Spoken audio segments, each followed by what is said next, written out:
A few moments later.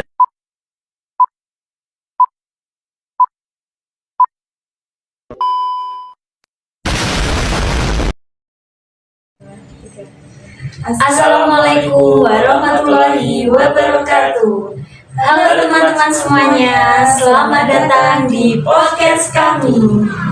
Kelompok 7 kelas MSDN 62 ingin memaparkan materi dari tugas perekonomian Indonesia. Sebelum podcast ini dimulai, ada baiknya kita perkenalan dulu nggak sih? Karena tak kenal maka tak sayang. Perkenalkan, saya Putri Sofiana yang akan menjadi host dalam podcast kali ini. Di sini saya ditemani oleh dua rekan saya. Untuk Mbak Dea, silakan memperkenalkan diri. Halo teman-teman semuanya, perkenalkan nama saya Dianjela Filautati. Saya yang akan menemani Kak Putri podcast ini. Untuk Kak Roza, bisa memperkenalkan diri. Halo teman-teman semuanya, di sini saya Muhammad Rozaki Mansa yang akan juga menemani Kak Putri di podcast ini. Baik, tidak usah lama-lama. Teman-teman podcast pasti juga menantikan kelanjutan dari podcast kita kali ini. Kali ini kita akan membahas tentang berbagai topik yang berkaitan dengan perekonomian Indonesia. Perekonomian Indonesia pastinya tidak jauh dari sistem ekonomi. Nah, untuk Kak Dea, boleh nggak sih Kak dijelaskan sedikit tentang sistem ekonomi? Boleh banget dong. Jadi, sistem ekonomi dapat diartikan sebagai sistem yang mengatur perekonomian di suatu negara dalam rangka mencapai tujuan. Untuk mencapai tujuan tersebut, tergantung komponen dan unsur yang terlibat. Apa aja sih yang terlibat? Yaitu ada manusia, barang dan jasa, serta kelembagaan. Seperti itu. Baik, terima kasih jawaban dari Kak Dea. Pastinya sistem-sistem ekonomi itu memiliki berbagai jenis yang bermacam-macam ya Kak. Nah, untuk Kak Rozak bisa dijelaskan sedikit tentang berbagai jenis sistem ekonomi? Bisa. Nah, teman-teman, untuk jenis ekonomi itu ada berbagai macam teman-teman. Yang pertama itu ada sistem ekonomi kapitalis, yang kedua ada sistem ekonomi sosialis, yang ketiga ada sistem ekonomi Islam, dan yang terakhir ada sistem ekonomi Pancasila. Ya, itu Pak. Baik, terima kasih jawabannya Kak Rozak. Baik, kita lanjut ke pembahasan yang kedua. Pembahasan kali ini kita akan membahas tentang pertumbuhan ekonomi Indonesia. Pertumbuhan ekonomi Indonesia tentunya terdiri dari beberapa konsep dasar. Nah, untuk Kak Rozak, bisa dijelaskan sedikit konsep dari pertumbuhan ekonomi yang didasarkan pada pendapatan nasional? Boleh. Nah, berdasarkan konsep nasional ada 3, yaitu ada pendapatan nasional bruto atau PNB, ada pendapatan nasional neto atau PNN, dan pendapatan perseorangan atau PP. Baik, terima kasih jawabannya dari Kak Rozak. Nah, untuk Kak Dea, seperti yang sudah dijelaskan oleh Kak Rozak, kan ada konsep produk nasional bruto.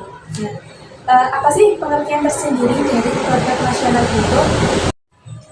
Baik Kak Putri, jadi produk nasional bruto sendiri yaitu suatu indikator untuk mengukur nilai semua total dari barang dan jasa yang dihasilkan oleh suatu negara, baik dalam negeri maupun luar negeri, untuk waktunya yaitu 1 tahun. Seperti itu. Baik, terima kasih jawaban dari Kak Dea. Nah, kita akan membahas seputar kependudukan di Indonesia. Nah, negara Indonesia menjadi salah satu negara yang memiliki penduduk terbanyak di dunia dan yang tentunya memiliki permasalahan yang berkaitan dengan kependudukan. Untuk Kak Rozak, kira-kira permasalahan seperti apa yang dialami Indonesia tentang kependudukan? Nah, dalam beberapa tahun terakhir ini, jumlah penduduk di Indonesia mengalami peningkatan hingga pertengahan 2022.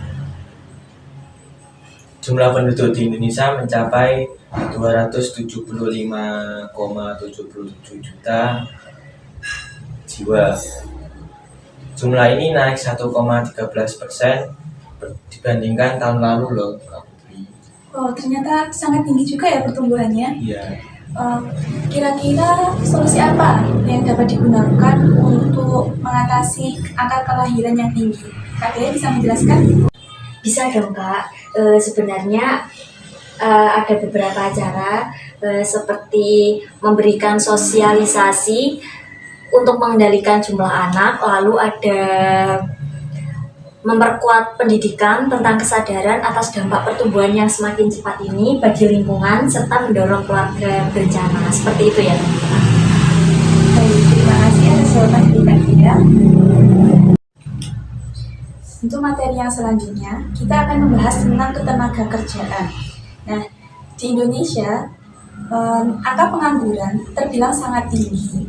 Kira-kira menurut Kak Dea dan Kak Rosa, faktor apa saja yang dapat menyebabkan pengangguran di Indonesia terbilang sangat tinggi?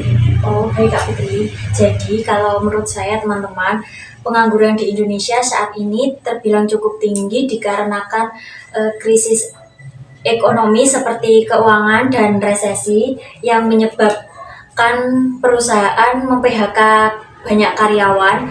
Ada juga faktor pertumbuhan penduduk yang menyebabkan para pencari kerja lebih banyak dibanding lapangan pekerjaan yang tersedia, seperti itu. Kalau menurut saya ya, di Indonesia itu pengangguran itu terbilang sangat tinggi loh. Karena perubahan teknologi, terus adanya tingginya persaingan global dan terbatasnya lowongan pekerjaan dan rendahnya kualitas pendidikan di Indonesia. Baik, terima kasih atas jawaban dari Kak Dea dan Kak Rosa. Selanjutnya, kita akan membahas tentang pengeluaran pemerintah. Untuk Kak Rosa, pengeluaran pemerintah itu mencakup hal apa saja sih? Nah, kalau pengeluaran pemerintah itu merupakan salah satu aspek kunci dalam suatu negara yang mencakup program kegiatan seperti infrastruktur, kegiatan kesehatan, pendidikan kesehatan, dan berbagai layanan publik lainnya. Gitu. Baik, terima kasih. Nah, selanjutnya untuk Kak Dea, apakah pengeluaran pemerintah itu akan berdampak pada kesejahteraan masyarakat negara tersebut? Ya Kak Putri, betul. Pengeluaran pemerintah akan berdampak kepada masyarakat, yaitu karena dapat mendorong pertumbuhan ekonomi untuk meningkatkan aktivitas ekonomi serta menciptakan lapangan baru, dan yang terakhir itu bisa meningkatkan pendapatan masyarakat. Baik, terima kasih atas jawaban dari Kak Dea dan Kak Rosa. Selanjutnya, kita akan membahas tentang topik yang terakhir, yaitu topik yang sangat bermanfaat bagi kehidupan kita di masa datang. Apakah topiknya kakak-kakak? Investasi, teman-teman. Benar sekali. Kali ini kita akan membahas tentang investasi.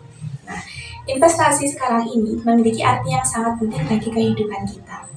Untuk Kak Rosa, bisa diberikan penjelasan mengapa investasi memiliki arti yang sangat penting? Nah, jadi investasi itu penting bagi kita. Melalui investasi kita akan mendapatkan keuntungan besar dari modal yang kita tanamkan. Semakin lama kita berinvestasi, semakin baik potensi pertumbuhan kekayaan kita. Oke, baik. Nah, bagi teman-teman yang mau berinvestasi, tentunya memiliki pertimbangan tersendiri untuk memulainya, terutama bagi para pemula. Karena ada beberapa jenis investasi yang perlu diketahui bagi pemula. Jenis-jenis ini akan dijelaskan oleh Kak Dea. Jadi teman-teman, ada beberapa investasi. Yang pertama ada reksadana, ada obligasi, emas, saham, dan juga properti. Saya akan menjelaskan satu persatu ya. Untuk emas yaitu investasi aman untuk jangka panjang terhadap inflasi, sedangkan properti investasi jangka panjang dengan potensi kenaikan yang cukup stabil. Sedangkan reksadana cocok untuk pemula karena mudah dikelola dan resikonya relatif rendah. Saham potensi keuntungan tinggi namun resikonya juga lebih tinggi. Yang terakhir, obligasi memberikan pendapatan tetap atau fixed income juga lebih tinggi dari yang lain, seperti itu. Baik, Terima kasih atas jawaban dari Kak Rosek dan Kak Dea. Ya, sama-sama. Bagi teman-teman pemula, sebelum memulai investasi, kita harus mempertimbangkan berbagai resiko seperti yang dijelaskan oleh Kak Dea. Karena setiap investasi memiliki resiko yang berbeda-beda. Terima kasih sudah menonton podcast kami. Jangan lupa like ya teman-teman, karena like kalian sangat berharga bagi kami. Akhir kata, wassalamualaikum warahmatullahi wabarakatuh. Sampai jumpa.